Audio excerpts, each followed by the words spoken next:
Anong tawag sa ganyan? Layang-layang. Hindi.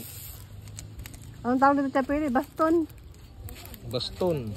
Baston kung tawagin sa amin. Ibahin naman, baston na. Dati kandila. Kandila nga daw ang tawag. Yung kandila, pwede rin.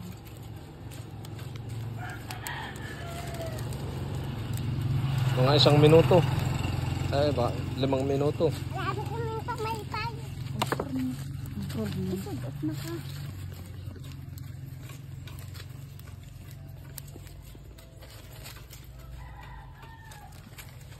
May stapler pala yun.